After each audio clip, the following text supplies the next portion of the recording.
श्री गुरुवे नमः। श्री श्री कुलदानंद ब्रह्मचारी जी की डायरी से लिया गया। माता ठकुरानी के अंतर्मन से सभी के मन में आघात लगा। योग जीवन बड़े धीर हो गए। अब गंडेरिया जाएंगे नहीं, गृहस्थी में नहीं रहेंगे कहने लगे। वे बिल्कुल निलुप्त हो जाने चाहते हैं। ठाकुर उन्हें स्नेहपूर्वक अच्छा उपदेश देकर शांत करने लगे। योग जीवन ने आज बहुत समय तक ठाकुर के साथ तर्क किया। ठाकुर ने अंत में कहा, अब अधिक दिन तुझे गृहस्थी में रहना नहीं होगा। निश्चित जान ले, शीघ्र ही तेरा सब ठीक हो जाएगा। फिर भी वह न जाने तक कुछ समय गृहस्थी में रहना होगा। इतना सा कर्म समाप्त किए बिना चलेगा नहीं। अभी ढाका जाकर रहो। अत्यंत आग्रह समझकर योग जीवन अंत में शीघ्र ही पुनः ढाका जाने के लिए सम्मत हो गए।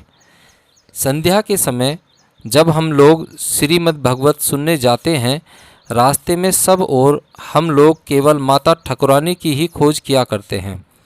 माता ठकुरानी के अंतर्ध्यान के बाद ठाकुर ने मुझसे कहा, कुतु पर सदैव दृष्टि रखना।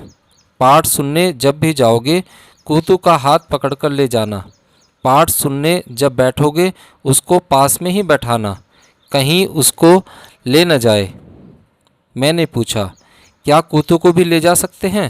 ठाकुर, क्यों नहीं ले जा सकते? बिल्कुल ले जा सकते हैं।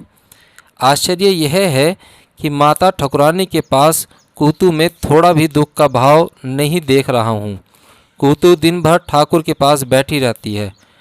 ठाकुर के साथ बातचीत में हंसी मजाक में दिन बिता देती। एक बार भी माँ का स्मरण नहीं करती। किसी से माँ के संबंध में कोई बात पूछती भी नहीं। इतनी बड़ी घटना हो गई, कुतु मानो कुछ जानती ही नहीं।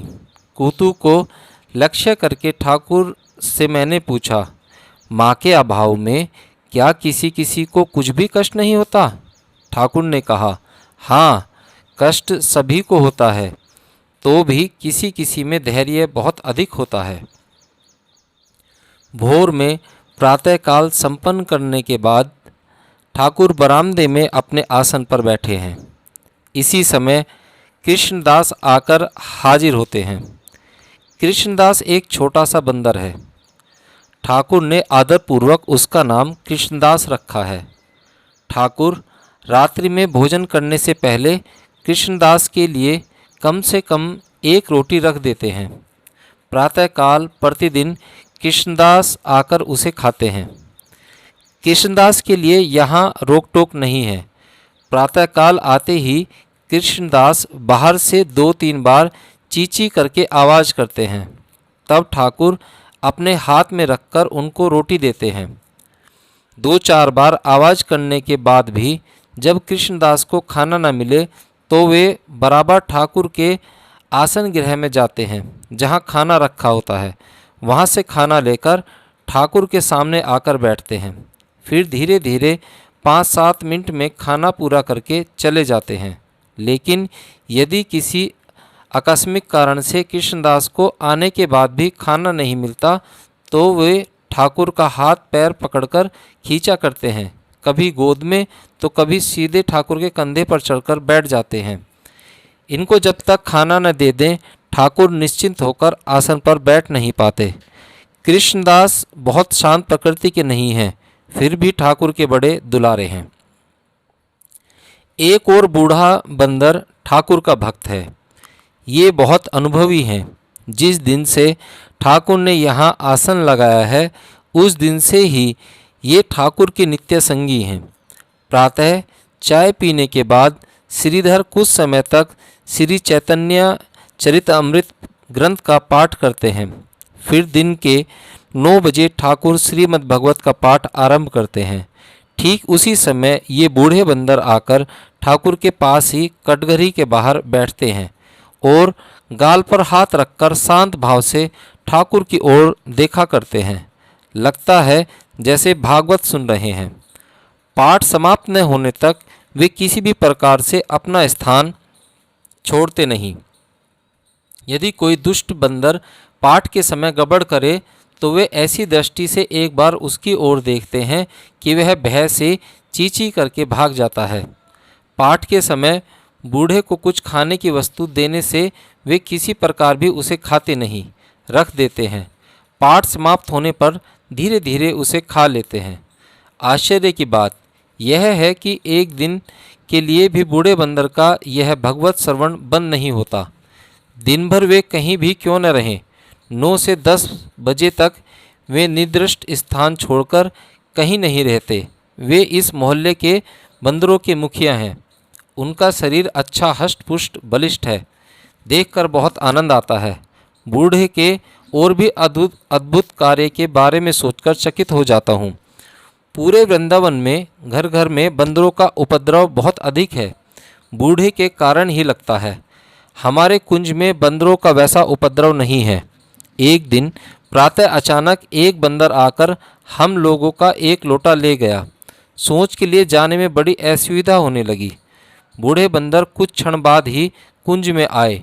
ठाकुर ने बूढ़े से कहा, बूढ़ा, तुम्हारे दल का एक बंदर आकर हमारा एक लोटा ले गया। हम लोगों को बड़ी असुविधा हो रही है, लोटा लौटा दोगे? ठाकुर की बात सुनकर वे तुरंत उछलकर एक ऊंचे स्थान पर चढ़ गए। वहां दोनों पैरों पर खड़े होकर चारों ओर देखने लगे। जो बंदर हम लोगों का लोटा लेकर भागा था वह 3-4 मकान के बाद एक ब्रजवासी के छत पर बैठा था। बूढ़े ने एक बार उसकी ओर इस प्रकार से देखा कि वह लोटा छोड़कर चींची करते हुए भागकर अदृश्य हो गया। तब बूढ़े ने धीरे धीरे जाकर लोटा उठा लाया और ठाकुर के पास रखकर वे शांत भाव से बैठ गए। वानर की इस प्रकार बुद्धि की उसके पहले मैंने कभी कल्पना भी नहीं की। वानर पालतू नहीं है, फिर भी ऐसा बुद्धिमान और आज्ञाकारी है, यही आश्चर्य है। ठाकुर ने कदाचित कहा है, ये कोई वैष्णव महात्मा है, ब्रजवास की आकांक्षा से वानर देह धारण किए हुए है। भोर में ठाकुर आसन से उठकर सोच के लिए जाते हैं। श्रीधर जल कोपीन आदि लेकर खड़े रहते हैं। मुंह धोने के बाद ठाकुर ऊपर आकर कृष्णदास को खाना देते हैं, फिर जाकर अपने आसन पर बैठते हैं। श्रीधर इसी समय चाय बनाने लगते हैं। चाय की दुर्दशा देखकर बड़ा कष्ट हुआ। 1 पैसे का थोड़ा सा बासी दूध और थोड़ी सी चीनी का किसी प्रकार जुगाड़ होता है।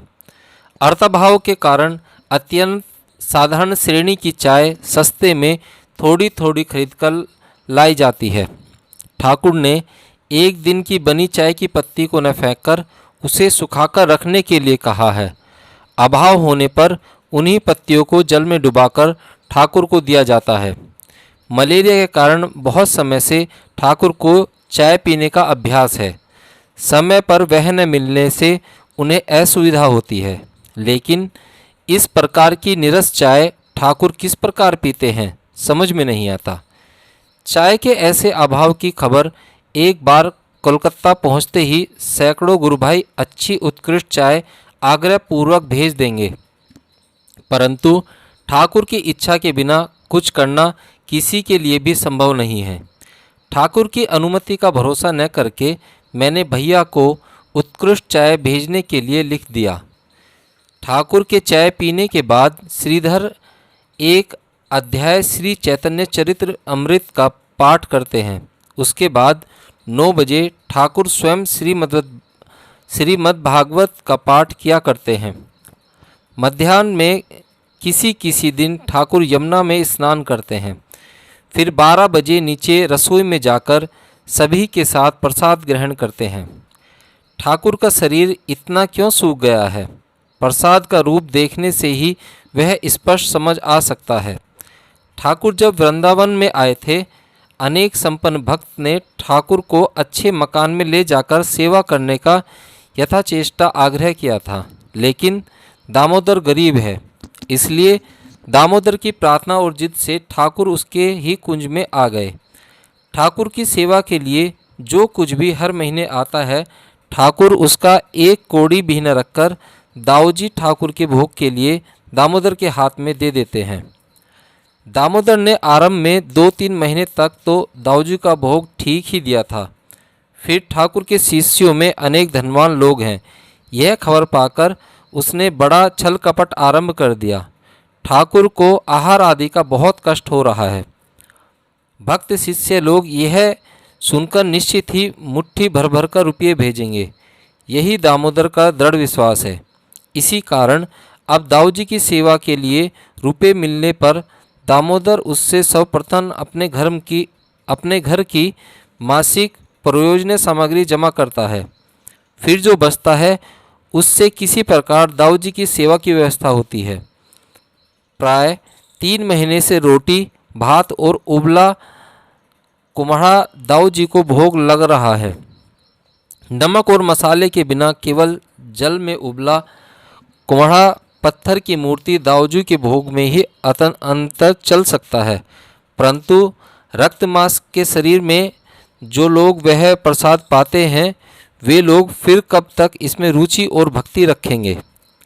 भरपेट भोजन ठाकुर का एक दिन भी नहीं होता। किसी प्रकार थोड़े से दूध में एक मुट्ठी भात डालकर उसे ही खाकर ठाकुर उठ जाते हैं। केवल नमक और उबले कुम्हड़े के साथ बेकार सस्ते मोटे आटे की रोटी एक से अधिक ठाकुर किसी दिन भी खा नहीं पाते। रात्रि भोजन की व्यवस्था और भी भयानक है। मध्याह्न का ही उबला कुम्हड़ा और मोटी रोटी अल्प मात्रा में रात्रि के लिए रख दी जाती है। जिसके पेट में भूख की ज्वाला होती है केवल वही उस सड़े दुर्गंध युक्त कुम्हड़े और कड़कड़ी रोटी की एक गहरी श्वास छोड़कर हरे कृष्ण कहते कहते गले से नीचे उतारकर चला आता है। अनुनय विनय करके दामोदर से भोग का थोड़ा अच्छा बंदोबस्त करने के लिए कहते हैं तो दामोदर रुपयों के लिए बंगला मुल्क के गोसाई के चेलों के पास खत भेजने का उपदेश देता है। वह हम लोग करते नहीं, अतः गोसाई का क्लेश तुम लोगों के प्राण में लगता नहीं कहकर वह हम लोगों को पाखंडी कहकर गाली देता है। हर महीने इतने रुपए पाकर भी दामोदर भोग की अच्छा व्यवस्था क्यों नहीं करता। हम 2-4 लोग मिलकर यह पूछते हैं तो दामोदर माला फेरते तत्व की बातें करता है। कहता है, अरे भला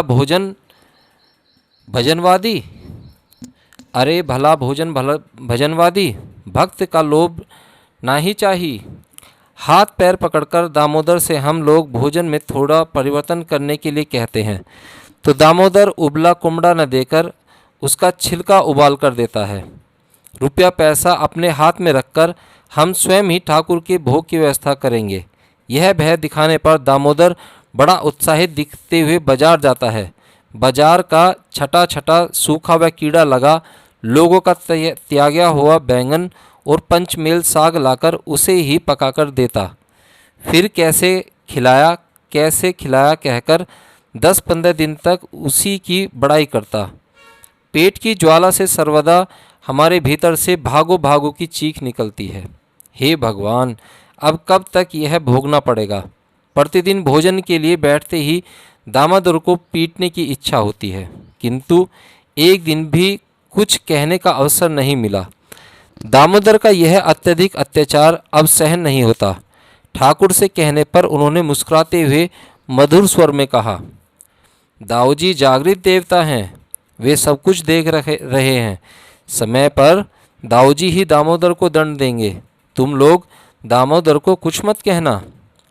ठाकुर के अच्छा पल्ले पड़कर देखता हूँ, अब बचाओ मधुसूदन पुकारना होगा। आज प्रातः ठाकुर के चाय पीने के बाद असमय में दामोदर पुजारी कुंज में आया। मुख फूला हुआ है, किसी के साथ बात नहीं की। वह कांपते कांपते ठाकुर के सामने जाकर प्रणाम करके रो पड़ा। ठाकुर ने पूछा, क्यों दामोदर, क्या हुआ? दामोदर ने अपने पूरे शरीर में विशेषकर दोनों गालों में प्रहार के चिन्ह दिखलाकर कहा, बाबा, दाऊ जी ने हमको बहुत मारा। दाऊ जी महाराज ने क्यों मारा? ठाकुर के यह पूछने पर दामोदर ने कहा, बाबा, रात्रि के अंतिम पहर में मैंने निंद्रित अवस्था में स्वप्न देखा। दाऊ जी ने अचानक आकर मुझे दबा लिया। वे दोनों हाथों से मेरे गालों पर भयंकर थप्पड़ मारने लगे। फिर मेरे पूरे शरीर में घूंसे और कोहनी से भयंकर मारते मारते कहने लगे, पाखंडी, तेरा इतना साहस, अच्छे से भोग नहीं देता, गोसाई खा नहीं पाते, उनको खाने का कष्ट देता है। आज तो एक घूंसे से मार डालूंगा। दाऊजी के भयंकर प्रहार की व्यथा से मैं चित्कार करते हुए जाग उठा, किंतु मेरे सारे शरीर की वेदना कम नहीं हुई। यह देखिए बाबा, मेरे गाल सूजे हुए हैं। इन सब अंगों में मुझे अब भी कलेश हो रहा है। ठाकुर ने दामोदर से कहा, दाऊजी महाराज ने तुम्हें दंड दिया है, तुम भाग्यवान हो। भक्ति पूर्वक दाऊजी की सेवा करो, वे तुम्हारा कोई अभाव नहीं रखेंगे। हमें दामोदर के गालों की दशा देखकर बड़ा आश्चर्य हुआ। स्वप्न का प्रभाव शरीर पर उभर आया, ऐसा पहले कभी नहीं देखा। दाऊजी महाराज का कैसा अनुशासन है, वह विचार बुद्धि द्वारा कुछ समझ नहीं आता। वह जो भी हो, दामोदर का कठोर दंड भोग देखकर मन ही मन बहुत खुश हुआ। सोचा, अब से दोनों समय भरपेट भोजन करके वृंदावन वास कर सकूंगा। ओम श्री गुरुवे नमः। श्री श्री कुलदानंद ब्रह्मचारी जी की डायरी से